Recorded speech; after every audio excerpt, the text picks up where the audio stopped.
ఓం శ్రీ గురుభ్యో నమః. వాగర్ధావివ సంప్రోక్తో వాగర్ధ ప్రతిపత్తే జగతో పితరౌ వందే పార్వతీ పరమేశ్వరం. వ్యాసాయ విష్ణురూపాయ వ్యాసరూపాయ విష్ణవే నమో వై బ్రహ్మణిదే వాసిష్ఠాయ నమో నమః. గురుబ్రహ్మ గురువిష్ణు గురుదేవో మహేశ్వర గురు సాక్షాత్ పరబ్రహ్మ తస్మై శ్రీ గురవే నమః. ఓం శ్రీ మాత్రే నమః.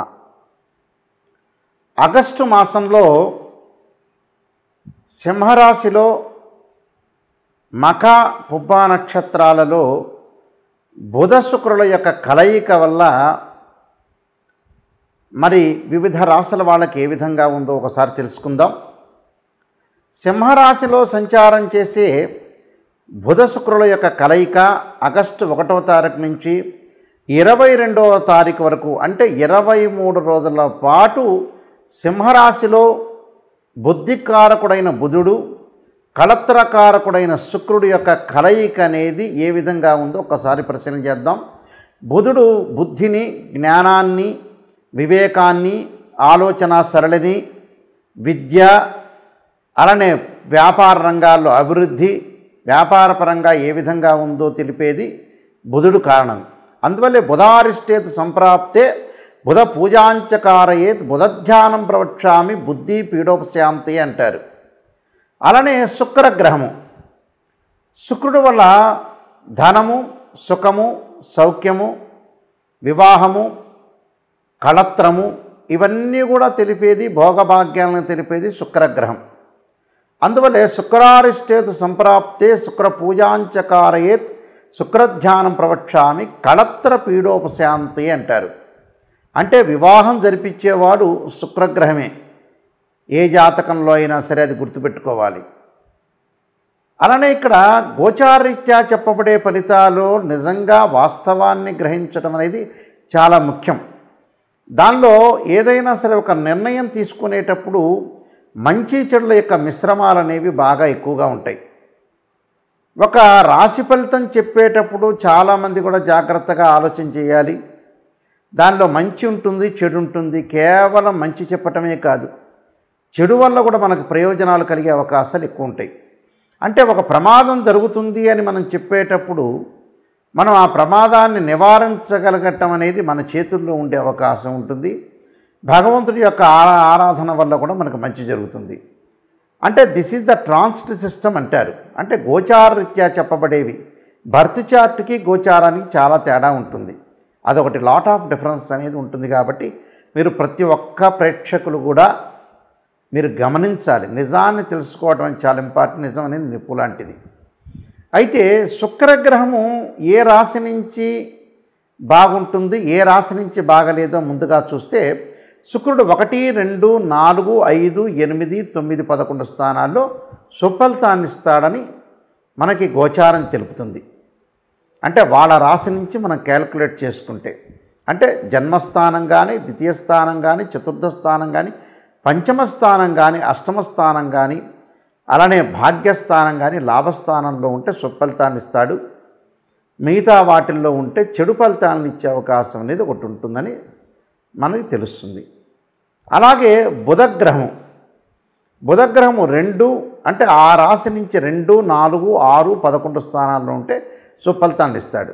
అంటే ద్వితీయంలో, చతుర్థంలో, షష్టమంలో, లాభంలో ఉంటే మాత్రమే శుభాన్ని ఇస్తాడు. మిగతా స్థానాల్లో మిశ్రమైన ఫలితాలు, మిగతా స్థానాల్లో చెడు ఫలితాలు ఇచ్చే అవకాశాలు ఖచ్చితంగా ఉంటాయి. అంటే వీళ్ళకి ఏ విధంగా ఉండబోతుందో ఒక్కసారి ప్రతి రాశిని కూడా మనం చూసుకునేటట్లయితే ఏ రాశుల వాళ్ళకి సింహరాశిలో 23 రోజుల పాటు సంచారం చేయటం వల్ల మధ్యలో ఒక 3-4 రోజుల పాటు కూడా ఇక్కడ ఏ విధంగా ఉండబోతుంది అంటే 3-4 రోజుల పాటు కూడా బుధుడు కొంత వక్రారంభం అనేది ఒకటి ఉంటుంది. అలానే ఈ జాతకపరంగా ఈ గోచారరీత్యా ఏ విధంగా ఉండబోతుందో ఒకసారి మనం పరిశీలన చేసుకోవాలి. చేసుకుంటే ప్రతి రాశి యొక్క విషయాన్ని మనం కూలంకషంగా తెలుసుకున్నట్టుగా అవుతాం. కాబట్టి ఇవన్నీ కూడా మనం తెలుసుకొని ముందుకు వెళ్తే దాని యొక్క పరిహారాలు చేసుకొని మనం ముందుకు వెళ్ళామనుకోండి మీకు మంచి జరిగే అవకాశం అనేది ఖచ్చితంగా ఉంటుంది. కుంభరాశి వాళ్ళకి బుధ శుక్రుల యొక్క కలయిక ఏ విధంగా ఉందో ఒక్కసారి చూద్దాం. ఈ రాశి వాళ్ళకి ప్రత్యేకంగా సప్తమ స్థానంలో అంటే సింహరాశిలో బుధ శుక్రుల యొక్క కలయిక. ఇక్కడ బుధ శుక్రుల యొక్క కలయిక వల్ల ఏ విధంగా జరగబోతుందంటే, అధికారుల యొక్క ఆగ్రహం విషయంలో కొద్ది శ్రద్ధ పెట్టడం, మనీ పరంగా గ్రోత్ ఉండే అవకాశం ఉంటుంది. అధికారుల యొక్క ఆగ్రహం గురైతున్నా ఇంక్రిమెంట్ వచ్చే అవకాశం ఉండటం, ఆరోగ్య పట్ల అనుకూలంగా ఉండటం, దీర్ఘకాలిక వ్యాధుల విషయంలో ఏకాగ్రత అనేది అవసరం, విదేశాల యొక్క ప్రయాణాలు సఫలీకృతం కావటం, గౌరవ మర్యాదలు బాగా పెరగటం, స్త్రీలతోటి కలహము, జడత్వము, అంటే మారుతూ ఉంటారు సిచ్యువేషన్ అనేది. అంటే ఈరోజు ఉన్నది రేపు ఉండదు, రేపు ఉన్నది వెళ్ళుండదు. అంటే ఒక ఏకాగ్రత, కాన్సన్ట్రేషన్ చేయండి, బాగుంటుంది. ఎక్స్పెండిచర్స్ ఏవైతే ఉంటాయో ఖర్చులు తగ్గించుకోండి. మనకి లాభం వచ్చినంత మాత్రాన సంబంధం లేదు. ఆ ఎక్స్పెండిచర్స్ కూడా కొంచెం తగ్గించుకుంటేనే మన లాభాల బాటలో ఉన్నట్టు అర్థం. భయం కొంత వృద్ధిగా జరుగుతుంది. అంటే కుటుంబంలో కొన్ని కలహాలు వచ్చే అవకాశాలు ఉంటాయి. కుటుంబ కలహాలు రాకుండా కాపాడుకోండి. అంటే నేను నెగిటివ్ చెప్తే మీరు పాజిటివ్ చేసుకుంటారని ఒక ఆలోచనతో నిజాన్ని చెప్తున్నాను. అలానే లక్ష్య సిద్ధి అంటే ఒక యాంబిషన్, అంటే ఒక గోల్ సాధించాలి, ఒక అచీవ్మెంట్ సాధించాలనే ఉద్దేశంతో ముందుకు వెళ్ళే అవకాశాలు ఉంటాయి. ఒక ప్రణాళికాబద్ధంగా ముందుకు వెళ్తారు. వివిధ ఆదాయ మార్గాలను ఎన్నుకునే అవకాశాలు కూడా ఎక్కువగా ఉంటాయి. అలానే అభిప్రాయ భేదాలు రాకుండా కాపాడుకోండి. ప్రయాణాలు చేసేటప్పుడు అనుకూలంగా ఉంటుంది. ఎమినెంట్ స్కాలర్స్తో పరిచయాలు, కొంత గాయాలు జరిగే అవకాశాలు ఉంటాయి.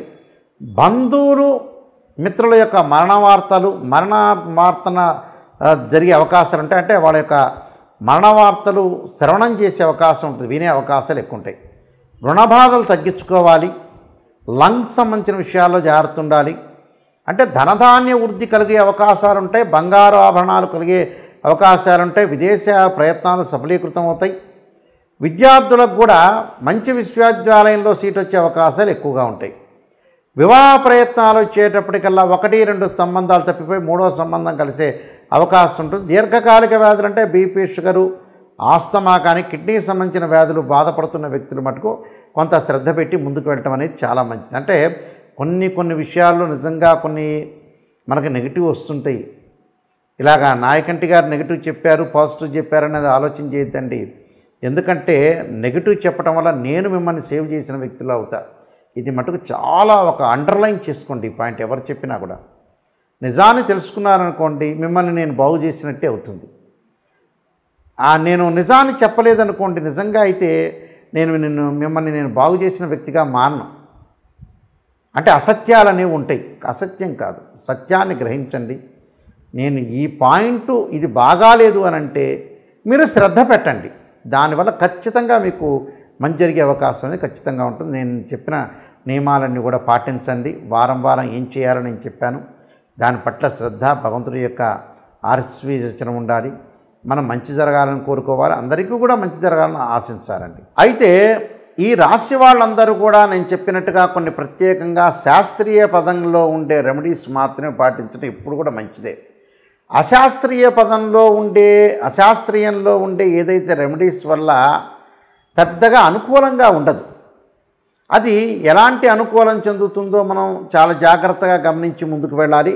శాస్త్రీయ పదంలో ఉండే స్తోత్ర పారాయణాలు కానీ ఏ వారం ఏమి చేయాలనేది చూడాలి. ఈ రాశి వాళ్ళందరూ కూడా నేను చెప్పినట్టుగా మనకి 23 రోజుల పాటు బుధ శుక్రుల యొక్క కలయిక వల్ల మనం మంచి జరగాలని ఆశించాలి.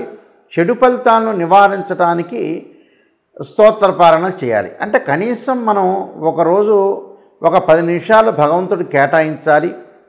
ప్రతిరోజు కూడా మనం ఆఫీస్కి వెళ్ళేటప్పుడు కానీ, ఒక వ్యాపారం చేసేటప్పుడు కానీ, అందరూ కూడా ఒక రాజకీయ నాయకులే కాదు, సినిమా యాక్టర్సే కాదు, చిరు వ్యాపారులు ఉండొచ్చు, పెద్ద పారిశ్రామికవేత్తలు ఉండొచ్చు, గవర్నమెంట్ ఎంప్లాయీలు ఆర్ ప్రైవేట్ సెక్టార్లో ఉండే ఎంప్లాయీస్ ఉండొచ్చు. అది ఏ విధంగా చేయాలి? ప్రతిరోజు కూడా మనం చెప్పినట్టుగా అంటే 23 రోజుల కాలంలో సోమవారం రోజున ప్రత్యేకంగా ఆదిశంకరాచార్య విరచితమైన శ్రీ కనకధారా స్తోత్ర పారాయణం చేయాలి. 2వ సోమవారం అంటే ఆగస్టులోనే 2వ సోమవారం రోజున ఓం నమఃశివాయ పంచాక్షరి 21 సార్లు కానీ, 27 కానీ, 54 కానీ, 108 సార్లు కానీ చేయటం. ఇంకొక సోమవారం వచ్చే రుద్రగాయత్రి మంత్రాన్ని తత్పురుషాయ విద్యే మహాదేవాయ ధీమహి తన్నో రుద్ర ప్రచోదయాత్ అనే మంత్రాన్ని, అలానే శివకవచ స్తోత్ర పారాయణం చేయటం చాలా మంచిది. తదుపరి మంగళవారం రోజున కార్తవీర్యార్జునుడి యొక్క మంత్రము, అలానే శ్రీ ప్రజ్ఞా వివర్ధన కార్తికేయ స్తోత్ర పారాయణం చేయాలి. అంటే శ్రీ ప్రజ్ఞా వివర్ధన అంటే కార్తికేయ స్తోత్ర పారాయణం చేయటం మంచిది మంగళవారం పూట. అది ఉదయం చేయొచ్చు, మీకు కుదరకపోతే సాయంత్రం కాలం స్నానం చేసి ప్రదోష కాలంలో కూడా చేయొచ్చు. అలానే బుధవారం రోజున శ్రీ గణేష ద్వాదశ నామ స్తోత్ర పారాయణం చేయొచ్చు. అలానే గణపతిని ఆరాధన చేయటం అనేది మంచిది. అంటే వక్రతుండ మహాకాయ కోటి సూర్య సమప్రభ నిర్విఘ్నం కురుమే దేవ సర్వకార్యేషు సర్వదా అనే మంత్రాన్ని, తత్పురుషాయ విద్యే వక్రతుండాయ ధీమే తన్నోదంతి ప్రచోదయాత్ అనేది మంత్రాన్ని చదవండి. ఉదయం పూట కుదరకపోతే సాయంకాలంలో కూడా చదవచ్చు. ఇది బుధవారం రోజున చేయాల్సింది.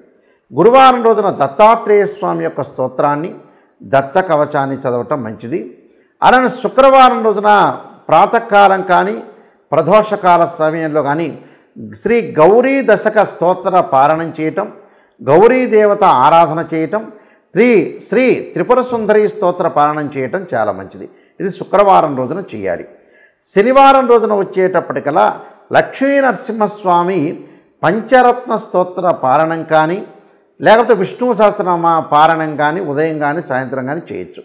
ఆదివారం రోజున వచ్చేటప్పటికల్లా జగన్నాథ అష్టక స్తోత్ర పారాయణం చేయండి. అంటే ప్రతి వారం రోజున కూడా ప్రతిరోజు కూడా ఒక వారంలో సోమవారం ఒకటి, మంగళవారం ఒకటి, బుధవారం ఒకటి, గురువారం ఒకటి, శుక్రవారం, శనివారం, ఆదివారం ప్రతిరోజు కూడా ఒక స్తోత్ర పారాయణం అనేది చేయటం వల్ల మనకి 23 రోజుల కాలంలో చెడు ఫలితాలన్నీ కూడా తగ్గి మంచి ఫలితాలు వచ్చే అవకాశం ఖచ్చితంగా ఉంటుంది. కాబట్టి అది ప్రాతకాలం కానీ సాయంకాలం కానీ చేయొచ్చు.